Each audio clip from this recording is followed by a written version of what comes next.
ಸಂತೋಷ್ ಲಾಡ್ ಅವರು ಯಾವುದೇ ಖಾತೆ ಕೇಳಕ್ಕೆ ಹೋಗಿಲ್ಲ, ಕೊಟ್ಟಿದ್ರೆ ಇದೇ ಖಾತೆ ಭಾಳ ತೃಪ್ತಿ ಇದೆ, ಖುಷಿ ಇದೆ ಅಂತ ಈ ಸಂದರ್ಭ ಕೇಳಲಿಕ್ಕೆ ಬಯಸ್ತೀನಿ. ಸರ್, ಈಗ ನಾಗೇಂದ್ರ ವಿಚಾರ ಇಟ್ಕೊಂಡು ಸದನದಲ್ಲಿ ಪ್ರತಿಭಟನೆ ಮಾಡೋದಕ್ಕೆ ಬಿಜೆಪಿ ನಾಯಕರು ನಿರ್ಧಾರ ಮಾಡಿದ್ದಾರೆ ಸರ್.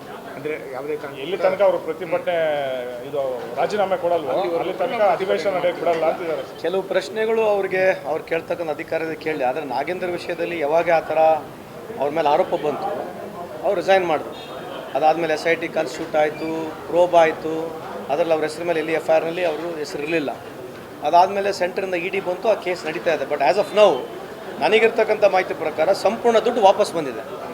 ಆಮೇಲೆ ಬ್ಯಾಂಕ್ ಯಾವ ರೀತಿ ನಡೀತೈತೆ, ನ್ಯಾಷನಲೈಸ್ ಬ್ಯಾಂಕ್ ಅಂತಕ್ಕಂಥ ನನಗಿರ್ತಕ್ಕಂಥ ಮಾಹಿತಿಯಲ್ಲಿ ಹೇಳ್ತೀನಿ.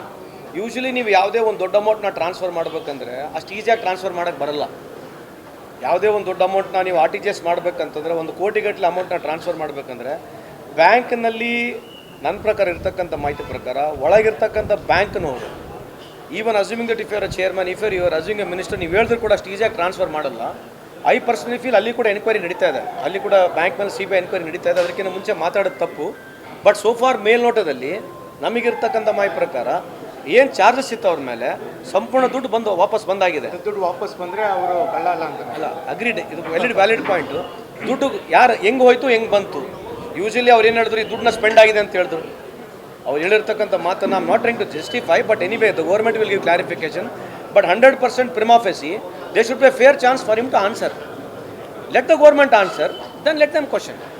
And I am sure ಇದರಲ್ಲಿ ನಾಗೇಂದ್ರ ಅವರು ಕ್ಲಿಯರ್ ಆಗಿ ಬರ್ತಾರಂತ ನನಗೆ ನಂಬಿಕೆ ಇದೆ, ಕ್ಲಿಯರ್ ಇದ್ದಾರೆ ಅಂತ ಕೂಡ ನನಗೆ ನಂಬಿಕೆ ಇದೆ.